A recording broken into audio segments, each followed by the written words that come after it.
It's time for another episode of Pats from the Past podcast. Matt Smith, Paul Perillo, joined by number 37 on your scorecard, but number 1 in our hearts at least, Rodney Harrison. Hi, Rod. How you doing, man? Man, I am doing great. Good to be home. Good to see you guys, and looking for a great Patriots game tonight. How's it going with NBC, Rodney? You still love it? I do. I'm very passionate about it. I spent 12 years in the studio, and then the last 3 years I've been out at the field location and was just really extremely excited for Devin McCourty getting the opportunity that he got.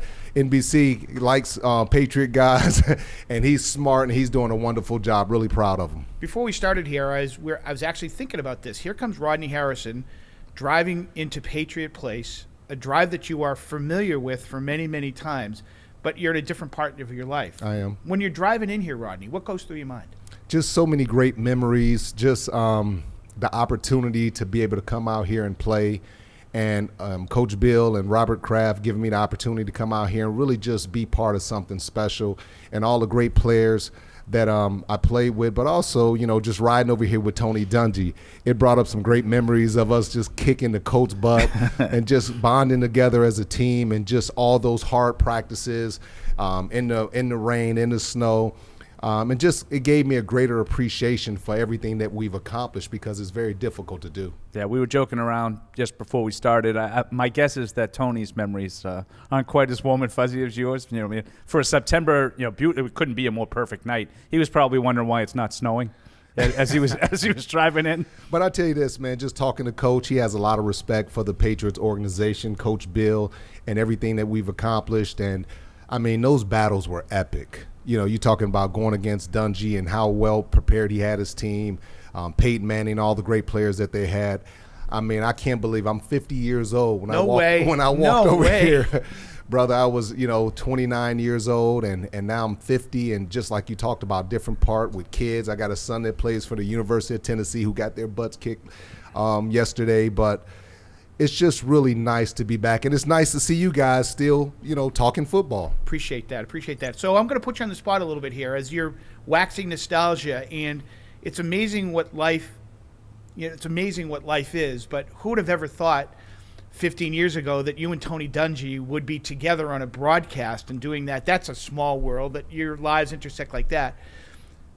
Do you have a favorite memory here at this stadium? Obviously, you won a Super Bowl in Houston. You won a Super Bowl in Jacksonville, and those are things that I got to believe are at the pinnacle of your professional football career.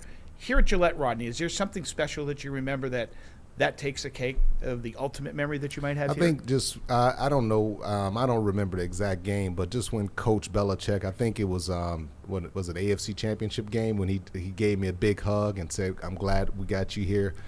That was a very special moment, because all I ever wanted to do was make him proud of me and let him know that the decision that he made bringing me here, that wasn't a bad decision.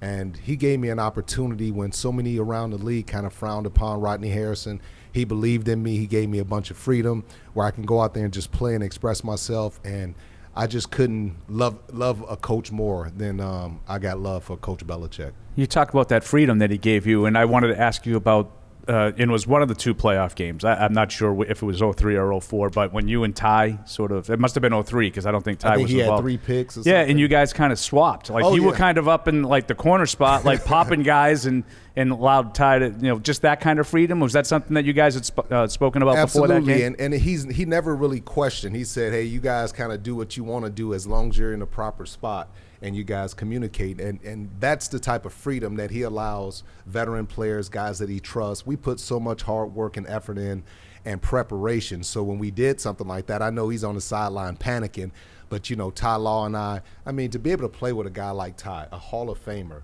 and Richard Seymour and Vince Wilfork and those guys. I mean, I had some special players out in San Diego, but to be able to play with some Hall of Famers and some guys like Willie McGinnis, Kevin Falk, Troy Brown, I mean, these guys are legends. These guys are, not only are they brilliant football players, they're very smart people. And to be able to have that opportunity was just truly a blessing. And don't sell yourself short. You had probably the biggest pick of that game when they went right down the field the first drive, you had the interception in the end zone, right? Isn't that how that all started? Well, stepped in front of Pollard. We if I'm all not try mistaken? to we all try to set the tone, and it's not about one player; it's about the team. And I can't. You don't play anymore. You don't need to do this. Hold on, I got to mention my boy Tom Brady. Just seeing Tom get the love that he got last week, coming back to the stadium, and just seeing how old of a man he was. You see how tired that dude was? He was tired, breathing hard. I thought TB12 worked. Now look at Rodney. I mean, you've got a job that takes you to, where were you last Sunday? You were in New York, right, for the Giants-Dallas game. Kansas City before that. Yeah, and I don't know if you saw this. Did you see the guys on the sideline that were there? You mentioned Kevin Falk earlier. Kevin Falk's in the front where all the former players were, and he's chanting, Brady, Brady, Brady. There's Dan Graham, Kevin Falk. Darrelle Revis came back for the game. To see that kind of close-knit, Russ Hochstein, Dan Copen, see all those guys coming back to just want to appreciate Tom. That made somebody who's been here for a long time, made me feel good, because that means it's important to these people to be there. And it also shows you how much of an impact Tom has had, not only just on the guys that he works with, as far as the offense, but everybody. I mean, Tom has made such an impact. When I came here, we used to have lunch together. We used to sit down and have conversations and just talk about life, talk about perspective. And I just see, Tom, 20 years later, you can see his personality. You see him smiling, laughing, and being the genuine, funny guy that we saw. Everybody else, man, is this guy a robot? Does he ever smile? Does he have any emotion? But now, since he's retired, he could take a deep breath. He's gone through a lot, and now, he's just living his best life. What has it been like working with Devin? You have mentioned you have all the former Patriots coming back. What's it like been a teammate with him now? Just with NBC? just a very humble young man, a guy that has such a beautiful future. I mean, he was a heck of a football player, great free safety. I think he was the best free safety that played under Belichick in the Patriots uniform.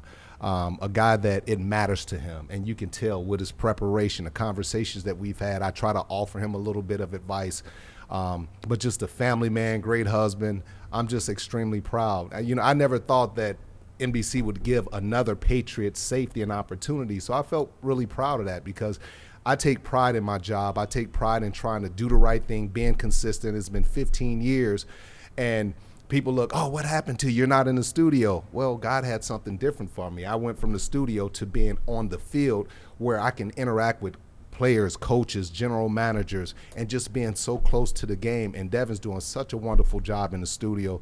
Come on, man. 2 Patriots doing Sunday Night Football. Come on now. Maybe NBC knew what a tandem that would have been. Oh my gosh! With the free safety like Devin and missed it by that the much old too. school strong, right? Old school strong safety. I definitely wanted his contract. Yeah. Oh yeah. It's not a big sample size, Rodney, and you're a student, so you're watching everything. How have they done? And you don't replace Devin McCourty. You don't replace Rodney Harrison. Never. So what have you seen that they're trying to do? Because he was such an integral part of the communication, making sure that everybody's in the right spot and everything like that. What have you seen as they're trying to replace Well, I him? think the players that they get, obviously, you can't just learn one position. You have to be able to learn multiple positions, and if you can't communicate, you can't play with the Patriots. I don't care if you're a corner, because at times, even if you're a corner, Marcus Jones, he's playing safety sometimes. Kyle Duggar, he's playing deep middle part of the field, but he's also playing linebacker, but he's also playing strong safety in the box. So you have to be able to know and be able to communicate multiple positions, and when I come off the field, I have to be able to say, okay, guys, this is what happened at the linebacker position, but also be able to switch my mindset to this is what happened at the nickel spot. So these guys are smart. They all communicate, and they know that they have to be efficient at every position that they play. Could you have played, the way they do it Absolutely. now? Could you have figured it out?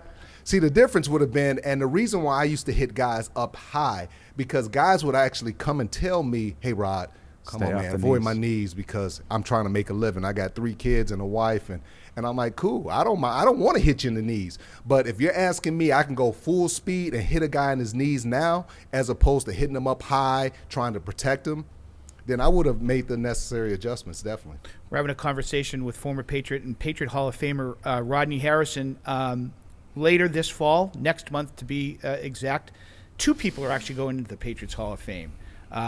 The people's choice from a voting standpoint, linebacker Mike Vrabel, who you have shared many memories with. Yes. An offensive line coach, or coach for that matter, Dante Scarnecchia. Ooh, I didn't know that. Yes. Robert Kraft put him in as a contributor for his decades of service. I mean, Scar was coaching when Tip was playing. Let me just tell you, when I was here, we had talent on the offensive line, but it wasn't like we had a bunch of first rounders. And Dante, he was the driving force behind our tough mentality offensively, making sure that offensive line was intact. The guys played physical, they played smart, they played well with Tom Brady, and just bringing that consistency for so many years. As far as Vrabel, we always knew that Vrabel was going to be a success coaching. Always knew that because he was always the smartest guy in the room. He was, and he wasn't afraid to ask questions. He wasn't afraid to challenge Romeo Crennel, Coach Belichick, and he would always bust our chops, ask us questions, laugh at us if Coach asked us a question and we got it wrong. I mean, Vrabel was really one of the light guys in the locker room, but when it came on as far as X's and O's, I mean, he was brilliant. So I'm just extremely proud of him, his work ethic in the weight room, and just everything that he embodied. It was always about the team. You never hear Mike Vrabel saying anything about me, me, me. It was always about how can I contribute and become a better, teammate. And I'm really happy for him, man. It almost brings tears to my eyes because, when you're playing with these guys, you see how much they sacrifice. You've seen the sacrifices. People realize, look at Tom Brady. They don't understand the sacrifice that he made to get to where he's at, and all of us, it's just really, really special. And just being back here with you guys have treated me well for so many years. And I just appreciate you. Thank you. So we wanted to talk to you about you in the Hall of Fame. Obviously, you're already in here in Foxborough, but the Pro Football Hall of Fame, and Matt has some notes here that he put together, and there's only two players in the history of football with 30 sacks and 30 picks. Ray Lewis is the other one, and the other one's sitting to my left. So, do you think about it a lot, and does it frustrate you at all that you haven't gotten more of a push? No, I don't think about it a lot. And it doesn't really frustrate me because the people that know me most, they know the work that I put in and the impact that I've tried to make on my teammates in the community. And that's what's important to me. If my teammates can look at me and say, we respect you, we respect your hard work, and if I can make a difference in the community like I've been able to make the last 30 years in the National Football League, that's the thing that makes me a Hall of Famer. In my eyes, okay, being a Hall of Fame dad, being a great husband, being committed to my family, those are the things that are so important to me. If they name me Hall of Fame, that would be great. If they don't name me Hall of Fame, I'm fine with it because, the New England Patriots fans, they know football players, and it's no way they vote for me and invest the type of time and effort that they invested in me if I weren't worthy of that. And you look at some of the guys that were chosen in front of me and you kind of just shake your head and like, wow, I'm not going to name any guys in particular, but I will when you're not here. I won't embarrass you. But then, you start to think, is it political and is it personal? And at the end of the day, I don't have enough time and effort to sit back and wonder why somebody's not voting for me. Smart, and it's a great way to be. I mean, so be it for people like Paul and myself to talk about it, but Coach Bill, as you like to say, has made it known to many people. There's only two guys in the Hall of Fame. There's only two guys in the history of the game, 30 picks, 30 sacks, and one of them's in there. Why isn't the other guy in there? And I think it's a legitimate question. That's all. And you talk about the different things, and again, I know how classy you are, and I've really enjoyed covering you, throughout your time here. So I know you won't get into it, but it's you look at these accolades, and Pro Bowls are lacking because that's a popularity contest. Mm-hmm. All pros are not. All pro is the best in the league. I don't care who's deciding it. So I'm sorry if you're one of the two best players at your position in the league multiple times during your career, and then there are other guys. So Matt and I, my long way of saying, Matt and I will make the argument that you don't want to have to do on yourself because you're too classy to do it. But there's something needs to change there. Rodney's got some studying to do before he gets going for his real job. One last question for me. I'm going to put you on the spot again. Best team that you were on, the 04 team or the 07 team? I would say the 04 team because we finished. I don't care how much talent you have, I don't care, what you accomplish number-wise, if you can't finish, then you can't consider us the best team. 04, then you think about it, we were trying to repeat.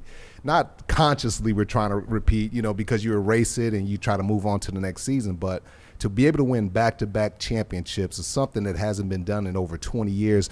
Mahomes has tried to do it. They can't do it. Brady tried to do it. He couldn't do it with Tampa.